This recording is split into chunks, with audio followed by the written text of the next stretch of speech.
¿Cómo están? Bienvenidos a Última Mirada. ¡Qué calorcito pa' grande! 37 grados en Santiago, en los alrededores llegó hasta 39 y casi 40 grados y parece que va a seguir. Vamos a tener una nota sobre el impacto del clima, por lo menos en términos de temperatura, hasta ahora. Y todavía no ha empezado el verano. Raúl Sorre nos trae lo que está pasando en Venezuela, esta vez en una situación particular. Vienen elecciones y una de las personas que tenía grandes posibilidades de, por lo menos, acceder con masa a las elecciones era María Corina Machado, una persona que se hizo pero muy conocida en Venezuela. Y sin embargo, por diversos factores, que lo vamos a ver en la nota, por diversos factores, y vamos a conversarlo con Raúl, María Corina Machado terminó siendo sacada de la lista de candidatos. ¿Qué significa esto? Lo conversamos con Raúl Sorre.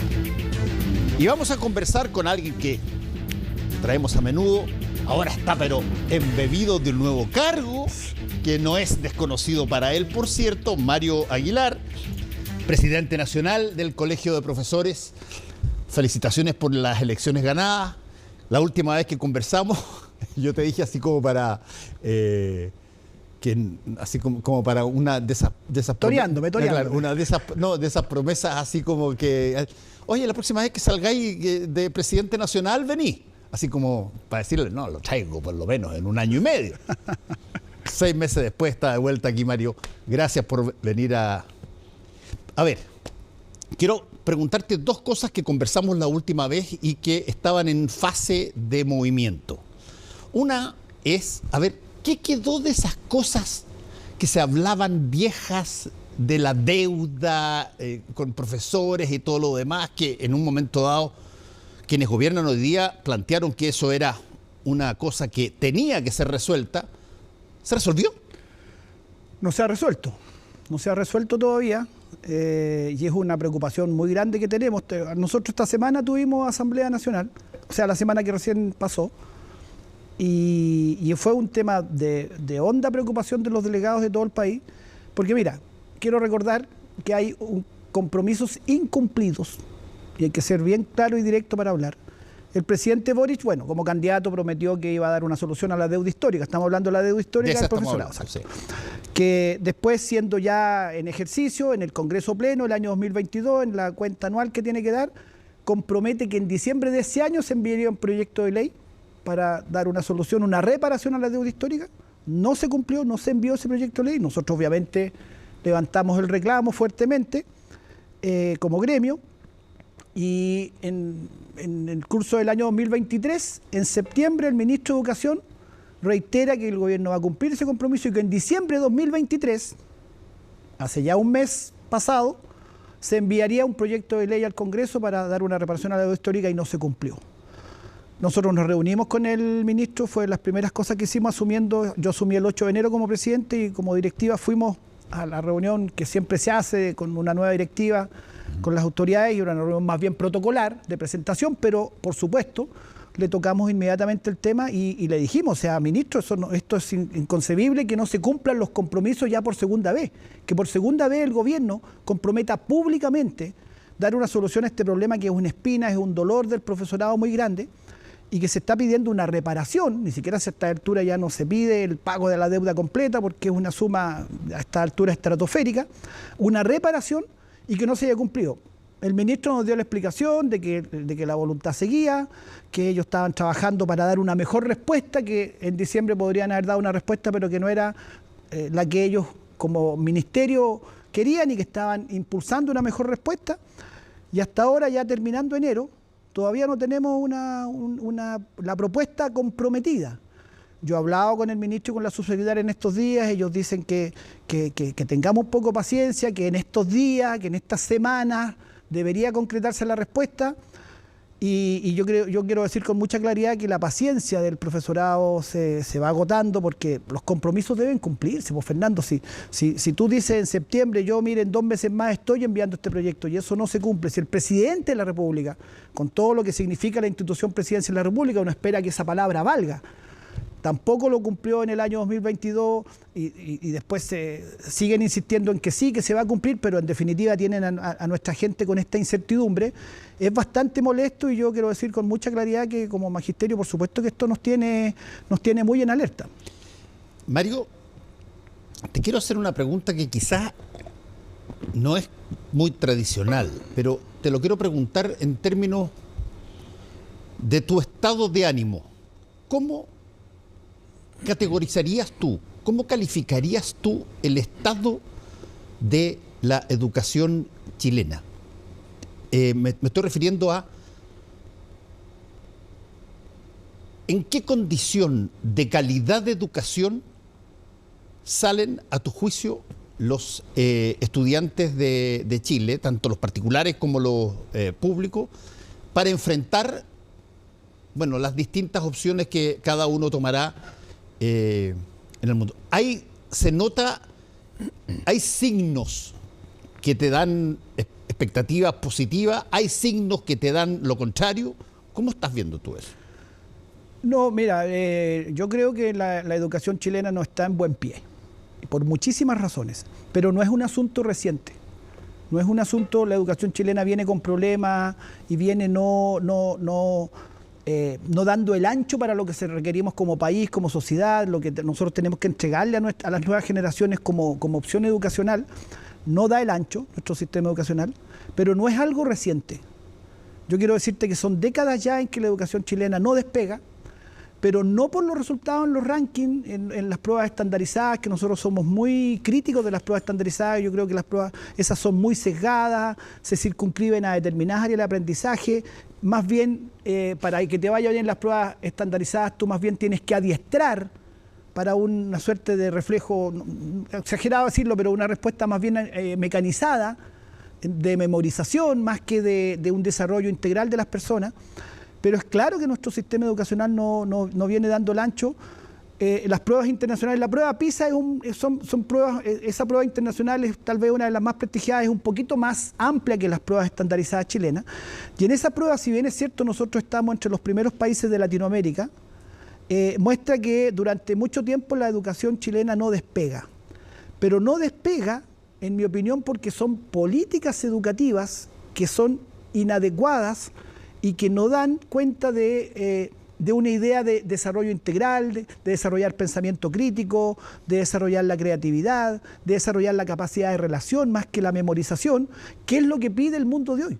El mundo de hoy, más que la memorización de datos, porque además los datos, tú sabes que hoy día se googlea y los datos accede a mucha información con muchísima facilidad. Hoy día no es tan importante memorizar la fecha de una batalla, o no es tan importante memorizar la fórmula matemática exactamente, sino que ni tampoco acumular datos dentro de tu cerebro, sino que es mucho más importante, y en esto las neurociencias con las teorías nuevas del aprendizaje nos muestran que es mucho más importante la capacidad de establecer relaciones, la capacidad de integrar distintas informaciones y con esa integración de distintas informaciones hacer algo, la capacidad de un desarrollo integral en el sentido emocional también. Hoy día ya se sabe que las inteligencias son múltiples, esto no es algo nuevo, hace décadas ya que se habla de las inteligencias múltiples, pero eso se ha ido refrendando con todo el desarrollo de las neurociencias.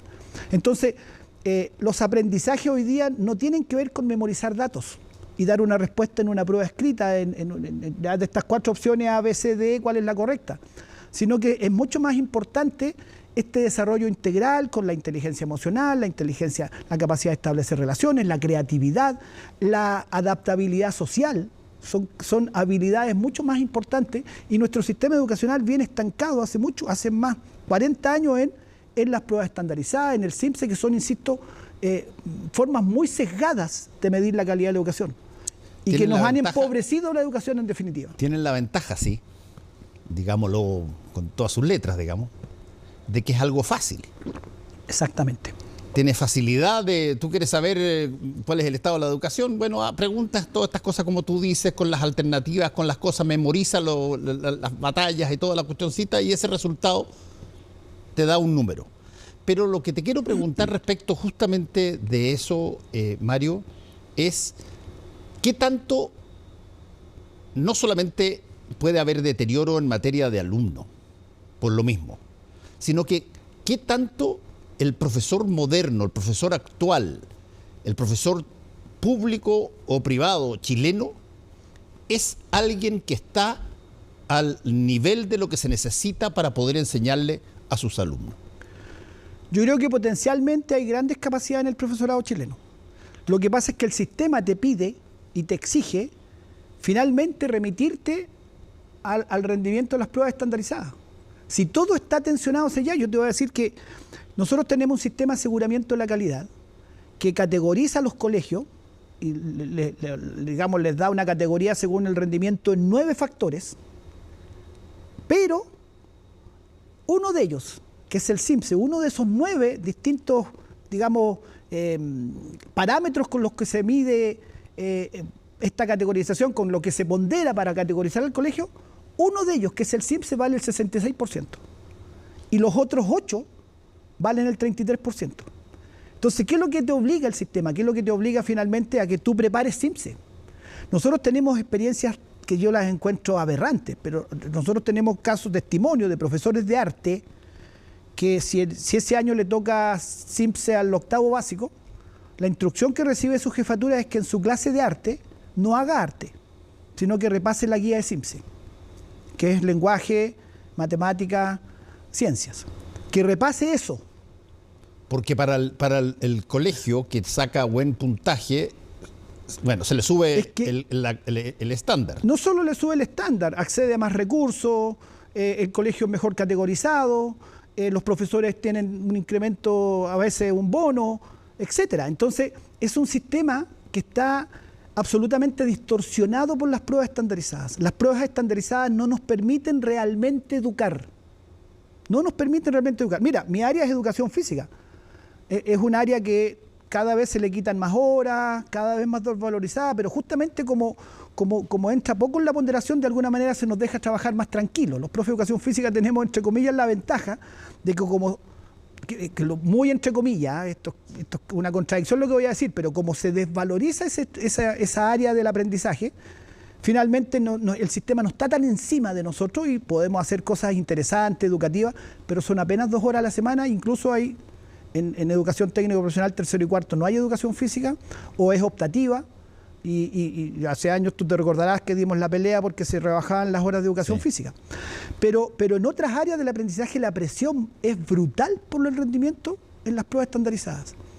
Entonces, muchas veces nosotros sentimos que que el sistema nos obliga, nos fuerza, nos va direccionando a adiestrar más que educar. Educar es mucho más que solamente entregar información. Pero, por ejemplo, dime... Te voy a hacer preguntas que quizás son un poco extremas. Buen café, ¿eh? Está rico. Que son extremas, por ejemplo. Mira, tú cuando pasas a secundaria, educación secundaria, te entran una serie de ramos, que son ramos que, para quienes los tuvimos con buenos profesores, son de esas cosas que te armaron, te formaron, te hicieron. Por ejemplo, filosofía. Claro. Por ejemplo, filosofía. Los conceptos que habían una serie de cosas que te permitían a ti empezar a entender dónde estamos. No solamente, como tú muy bien decías, contestar si es que la A o B o C era la correcta, sino que hacer preguntas, reflexionar. Nosotros teníamos, por ejemplo, en el colegio que yo estaba, y todos los profesores estaban dispuestos, lo propusimos nosotros, y ellos lo presentaban, una hora, la primera hora del día era una hora donde nosotros poníamos el tema. Nosotros le decíamos, profesor, queremos conversar de esto que estuvimos acá, o esto cuestión allá, o de esta situación que pasó en el programa en televisión, qué sé yo, que allá. Y conversábamos de eso. Era la hora de estudio, se llamaba, así. Y nos incentivaban a conversar de eso. teníamos filosofía y todo, pero la pregunta mía es, ¿qué tanto de la educación pasa por, no sé, por la etiqueta de estar desviándose, si es que acaso tú, por ejemplo, reflexionas sobre el mundo actual? Sobre un hecho que ocurrió en el país, actual claro. que pasó hoy día. Sí, claro. Bueno, eso es lo que el sistema hoy día te deja muy poco tiempo para eso. A ver, hagamos una diferencia, Fernando. Hay un 7% de la matrícula del país que está en los colegios particulares pagados, los colegios donde estudia la élite. En esos colegios hay mucha más integralidad en la formación de los estudiantes. Tienen filosofía, muchos colegios de esos tienen filosofía desde pequeñitos, tienen 4 o 6 horas de educación física, tienen hartas horas de artes, tienen talleres, tienen academia de teatro, academia de rock, tienen academia de ajedrez, tienen la posibilidad de efectivamente acceder a una educación que se acerca a esta idea de integralidad que te estoy diciendo y que te desarrolla muchas capacidades y muchas potencialidades que el cerebro humano tiene, distintas zonas cerebrales, distintos circuitos neuronales. Las neurociencias hoy día nos enseñan, estoy medio rayado con la neurociencia, pero hoy día nos ayudan harto en las teorías del aprendizaje. Las neurociencias nos muestran que lo que tú tienes que hacer cuando enseñas algo, cuando hay un aprendizaje, es que vas cableando, vas aumentando los circuitos neuronales. Cuando aumentan los circuitos neuronales, esa persona tiene más capacidades. Cuando tú sesgas los aprendizajes a algo mucho más reducido, los circuitos neuronales son más pobres. El 7% que estudia en Chile en los colegios particulares pagados tiene muchas oportunidades de desarrollar ampliamente sus circuitos neuronales y además están en ambientes familiares y culturales también con mucho más estímulo. En sus casas hay varios computadores, bibliotecas, su entorno familiar tiene un nivel cultural, ¿no es cierto?, más alto, etc. El 93% restante que estudia en colegios particulares subvencionados o colegios públicos tiene un currículum mucho más sesgado, mucho menos integral, tienen menos horas de educación física, menos horas de arte. Nuestros niños, niñas, cada vez cantan menos, pintan menos, cada vez tienen menos, juegan menos, porque la presión es al rendimiento en la prueba estandarizada, porque de eso depende muchas veces incluso la sobrevivencia al colegio. Hasta hace poco los colegios se cerraban si tenían un CIMSE malo, eso señalaba la ley, eso ha ido conteniéndose un poco, moderándose un poco. Acuérdate que en este país hace no mucho tiempo se propuso poner semáforo a los colegios, sí. Colegios con semáforo verde, semáforo amarillo, semáforo rojo, estableciendo unos rankings además que son absolutamente ilegítimos, porque cuando tú comparas al colegio particular pagado de una de las 3 comunas más ricas de Chile con el colegio de una comuna popular o de una zona rural, estás haciendo comparaciones ilegítimas porque comparas contextos diferentes, condiciones de origen diferentes, pero nuestro sistema está basado en esos rankings y todo te fuerza. Entonces nosotros los profesores tenemos muchísimas más capacidades que las que el sistema nos pide desplegar, ¿ya? Tenemos capacidades de educar también en educación emocional, tenemos muchas capacidades para escuchar a nuestros estudiantes, pero no tenemos tiempo para escuchar a nuestros estudiantes, porque tenemos que cumplir con todas estas exigencias del sistema de aseguramiento de la calidad, que es un monstruo que empobrece la educación. Mario, yo te lo he preguntado esto cada vez que tú has venido, pero te lo pregunto de nuevo porque me parece a mí que es un signo de esto. Tú ves hoy día en el mundo que las escuelas de economía están llenas de economistas, de estudiantes estudiando. Periodismo está lleno en todas partes. ¿Qué pasa con pedagogía? ¿Cuál es el estatus? ¿Qué tanto la gente quiere ser profesor o profesora en un momento dado? Y todavía en muchos países, te voy a decir, en muchos países ser profesor o ser profesora es de un estatus gigantesco. Sí. Y bien pagados además. Sí, bien pagados.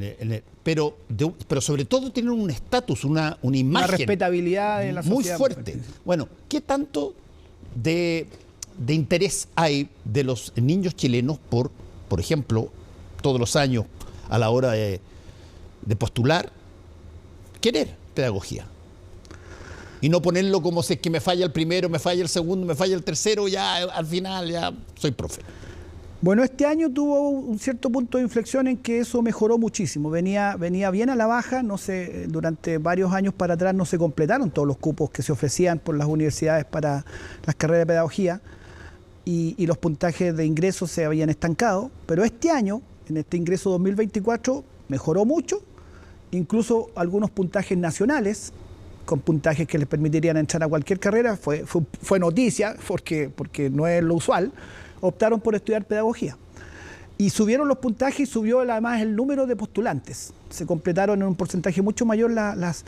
¿Por qué? Porque yo tengo una explicación. Yo creo que hay mucho joven que egresa de cuarto medio, que está en esa edad en que tú tomas una decisión respecto a qué quieres dedicar tu vida, 17, 18 años, que sí tiene vocación por la pedagogía, que sí le interesa comprometer su vida en educar a otras personas, en una carrera que tiene que tener fuerte vocación social, porque es claro que los profesores no nos hacemos ricos, es claro que no es cierto, no vamos con nuestro sueldo no nos vamos a comprar un yate, ¿cierto? Pero sí es una carrera una profesión que es muy gratificante en lo humano, en lo social. Yo creo que todavía a nivel de sociedad hay mucha respetabilidad hacia el profesor, a pesar de que cada tanto, y es otro tema, las noticias de agresiones, apoderados, sí, que sobrepasan, pero en general el profesor a nivel de pueblo, por decirlo así, sigue siendo una persona muy respetada. El profesor, sobre todo en regiones, sigue siendo un referente. Además, te voy a decir otra cosa. Además, creo yo, porque he visto, y lo veo, yo hago clase en la universidad y veo a algunos, yo mismo, digamos, pero otros más, tienen una capacidad aceptada por la sociedad de trabajar en pedagogía mucho más allá de la edad de retiro. Sí, claro. Un profesor... Hay varias razones para eso. Sí, por eso, pero un profesor, qué sé yo, que tiene 67, 70 años, perfectamente hábil para enseñar, sí, todavía, que hay pocas profesiones que son tan fáciles y que los dejan tan fáciles. Sí, claro, por supuesto. Sí, bueno, ahí hay también razones que tienen que ver con las condiciones de jubilación en Chile, que muchas veces se prolonga la vida activa, pero es verdad, hay muchos profesores y profesoras, colegas míos, que siguen, ya no solo por razones económicas, que le baja mucho el sueldo al jubilar, sino por vocación y porque además se sienten con las capacidades y tienen todavía el compromiso y las ganas de hacerlo. Pero déjame decirte que este tema de la respetabilidad yo creo que es un tema no menor, porque en esta misma prueba PISA, que aparte de las pruebas, digamos, de rendimiento, de evaluación de los aprendizajes, mide otros aspectos también. Y en comparación con los países OCDE, nosotros estamos en la cola en casi todos los parámetros: número de alumnos por curso, sueldos docentes, relación de horas lectivas no lectivas, que son cuánto tiempo tienes fuera de tus clases en tu horario laboral para preparar las clases, revisar pruebas, etcétera. En todos esos parámetros estamos bajos, pero hay uno en el que estamos muy altos, que es la pregunta que se le hace a los estudiantes: ¿qué porcentaje de estudiantes sienten que sus profesores tienen alto compromiso con el aprendizaje de ellos como estudiantes? Y en ese Chile está entre los más altos. 74% creo que es la cifra, 70 y algo, es la cifra de estudiantes chilenos que en esa prueba internacional responden que ven a sus profesores muy comprometidos con el aprendizaje de ellos y con su desarrollo educativo. Y está entre los más altos en los países OCDE.